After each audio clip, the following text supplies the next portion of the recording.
What is up, my Squirtleites? It is I, your king, welcoming you back to more Let's Play Okami. In the last episode, we got Stray Bead number 99, and in this episode,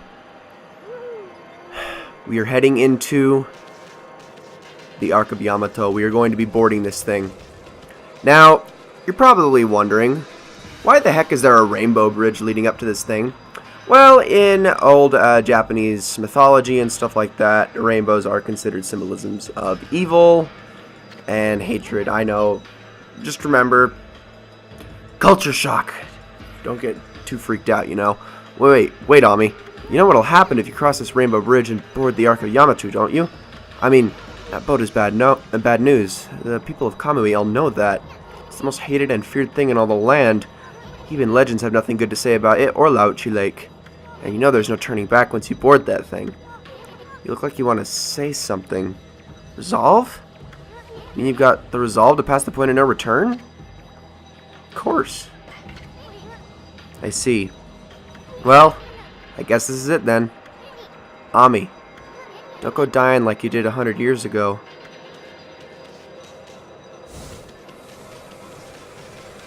We'll see you soon. We'll see.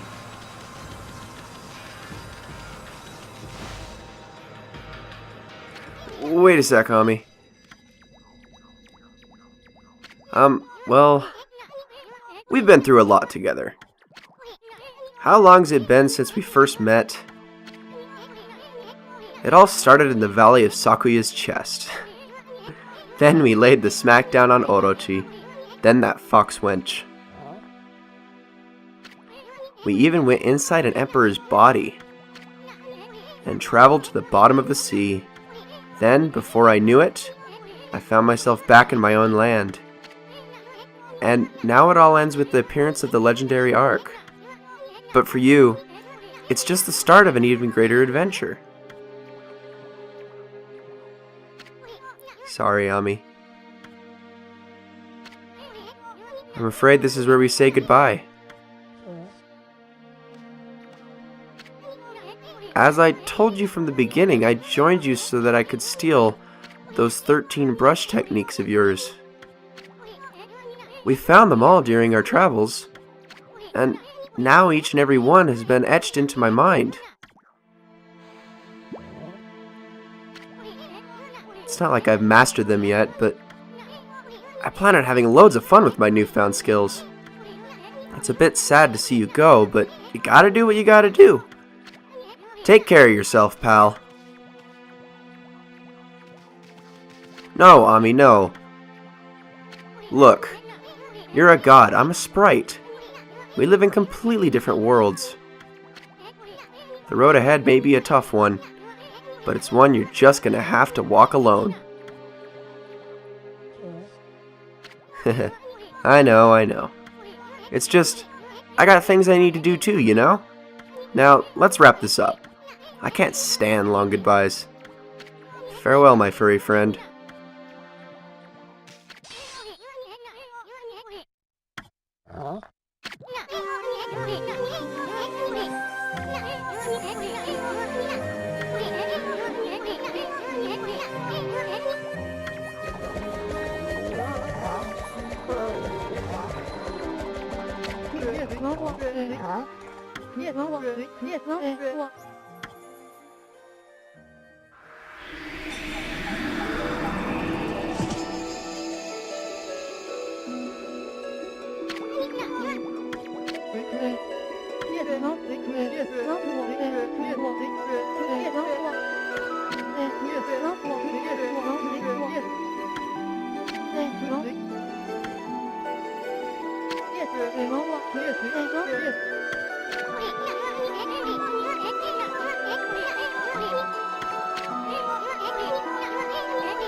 Oh gosh.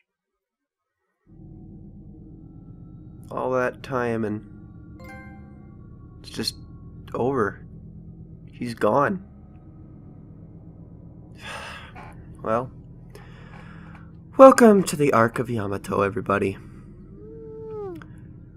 This is our last stop, and it's not a long one. First things first, as you can see right here, we have, it looks like, a spirit. My goodness, I can hardly believe it. My eyes may have been enveloped in darkness all this time, but I know when I see a divine being before me. Ōkami and Amaterasu, you've returned home. I, Marco, would like to welcome you on behalf of all Celestials. And this is one of our celestial beings. By the way, I adore this song that plays whenever they're talking. It's called the Tribe of Heavenly Gods. Oh, I made a mistake. I said that you returned home, but of course I was wrong. This is the inside of the dreaded Ark which fell from the heavens. It's nothing like our wonderful home, the Celestial Plane. Alas, only my spirit remains in this world. It's been imprisoned here for many years. Perhaps it was my destiny. Ōkami Amaterasu, I'd be so grateful if you could bestow upon us a small gift. Not only for me, but for the others who succumb to death. In exchange, I will give what I can. This guy is basically fancy talk for a merchant. Now, we can actually trade money or demon fangs with him. Here we can actually get our last 2 gold dusts, so there are enough gold dusts for every single divine instrument in this game. So there is that, at least. So I can now finally equip Gold Dust Snarling Beast and Devout Beads. So now, every single weapon has it. But that's really it. We can also do the Demon Fang offering, which I believe... Let me check, see exactly what he has.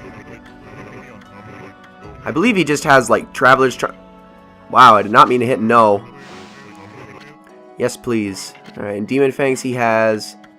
Alright, he has Golden Ink Pot, Golden Lucky Cat, Wood Mat, Peace Spell, which is useless in here anyway, Golden Peach, Godly Charms, and Traveler's Charms. As well as the Water Tablet for some reason, which is also useless in here. And, you know, I'm just going to spend my Demon Fangs because I have no use for them. Now, here's the thing about the Arc of Yamato. Do you recognize these symbols? Do you recognize each and every one of them? They look very familiar, huh? Got Ninetales, Crimson Hell, Spider Queen, Orochi, and Blight. This is a boss rush area. 5 bosses that we fought throughout the game. It's not going to give us Lechku and Nechku because we so recently fought them. It would be kind of a joke to fight them again. Plus, they are just the embodiment or the spirits of Orochi inside of owls. So, here we go. We'll start with the Spider Queen, onto the Crimson Helm, then to Blight, then Ninetales, and then we're going to end it with Orochi because I would like to fight him dead last. So, let's do this thing. As we head down this way, we are stopped by yet another Celestial. This is Hakuba. Goodness, if I'm not mistaken, you're from our home, the Celestial Plane. It's you, Ōkami Amaterasu. Who would have thought we would meet again after all this time? All my waiting under the dark, cold ice has paid off. We Celestials may have lost our physical form, but our spirits live on and are with you for all eternity. We were heartbroken after the battle on the Celestial Plane, when you fell to this world with that monster. We managed to escape before it happened, but little did we know the tragedy was about to befall us. After we ran away from the battle, we boarded the Arc of Yamato, hoping to get away. But not long after we set sail, countless monsters appeared from the depths of the Arc. Having nowhere to run, all of us were devoured by the monsters. This Arc, which was built by the lunar civilization, turned out to be a cargo ship designed to transport thousands of monsters. Not long after setting sail, the Arc lost its rudder, and plummeted down to this world. And the Celestials on board, each and every one of us, were slain. I don't know why the Moon Tribe built such a thing, but when the Ark fell to this world and brought such tragedy, well, it was nothing short of a disaster. Ōkami Amaterasu, it seems that the Ark has begun to move again after all this time, but this place is like a nest of dark beings. Please take care not to be sucked into the darkness. You got it. I will do my best. But first, we have the Spider Queen. Oh, the Spider Queen. Let us reminisce for a second. What happened before we fought the Spider Queen? Well, of course we were naive to everything that happens in this game. Everything was fresh and new. We barely only had a few brush techniques. We were just acquainted with the people of Kamiki Village and acquainted with Susanoo, and that was really it. There was nothing more to it. I mean, everything was just so new. Like, I don't know, there was like this whole sense of mystery of what we were about to face in this world and, you know, what it entailed. And, you know, nothing was really clear. I mean, it was really kind of cool. Spider Queen was a bit foreboding because of that, because it was so mysterious and it was, you know, that did not detect my fire. It was just so mysterious. You didn't know what you were getting into. This dungeon, all of this stuff, all these people you were meeting, all of it. It was just so surreal, I suppose is what I could say. I mean, very, very, very new and fresh. I mean, but at the same time, we fell in love with everything that was here. All the people here, it was so, I don't know, something about it in and of itself was very magical, being at such a fresh start in the game. Let's see if I can actually get these eyeballs to go, but they keep moving on me. There we go. If I can just get these last two, that would be awesome. And we'd be done with the Spider Queen, who is by far the easiest fight in this game. If I can just do this. Wait for it. Did it. Whew, that was close. Now, if you couldn't tell already, the bosses are skilled up in this game. or in this part of the game. Spider Queen is definitely more powerful than when we fought her. If she wasn't, we would have taken her down almost immediately with our Solar Flare, considering how much more powerful we are since we actually fought her. So they're all scaled up to the difficulty that would fit this point in time in the game. So don't come in here expecting the easiest fight ever. You're not going to get it. You know how to do it, so I guess that makes it pretty easy. Now, as we head out, we are going to be interrupted by Hakuba once again. Ōkami Amaterasu, it seems one of the dark beings has disappeared. If only all the evil power could leave our midst, then I'm sure the Ark would return to the celestial plane. I was ready for immortality, but now it seems the time has come for my spirit to take leave. It's brought joy to my heart to have met you before I depart. I hope that you will return to the celestial plane, Amaterasu, and that you will bring light to this world once more.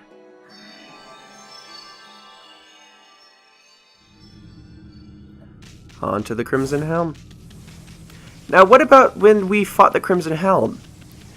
At this point in time, we were a little bit more acquainted with what we had. We were learning about some new people outside of Kamiki Village and Shinshu Field. We were starting to get acquainted with the people of Taka Pass, the people of Sasa Sanctuary, the people of Kusa Village, the K9 warriors and all that. We were starting to learn a lot more about that part of Nippon, which, you know, being the more rural part of Nippon. And we learned about the Crimson Helm, who was a giant plague on the people of the land. And really, although he wasn't a very difficult fight, at the same time, he was definitely very foreboding. It was a big deal. I mean, we were coming up on Orochi, and this is the guy who was born from Orochi's blood after he died. I mean, that seems kind of freaking scary, you know? I mean, this guy, he meant freaking business when we heard about him. We knew that we were up against something huge here. And honestly, you know, again, he's not very difficult. As you can see, I just defeated him with no problem right there. It was kind of a big task. It was like, holy crap. I mean, we're fighting this thing that we had these 8 K9 warriors, each of which was a pretty difficult challenge on their own to battle. Even that, they were barely equipped to fight this thing. So we had to do that all on our own? At least that's how the mythos goes. But now, as we head over to fight Blight, we are going to be interrupted once again by yet another Celestial. There are 3 in total, including, well, actually 4, including Hakuba and Marco on this ship. And we have 2 more yet to meet. And they are going to give us even more insight on everything happening on this arc. Everything that happened and everything that will continue to happen until the very, very end. But before we talk to the Celestial, I am going to end it here. This has been the Squirtle King. I hope you enjoyed this episode of Let's Play Okami very, very much. And I will see you all in the next one.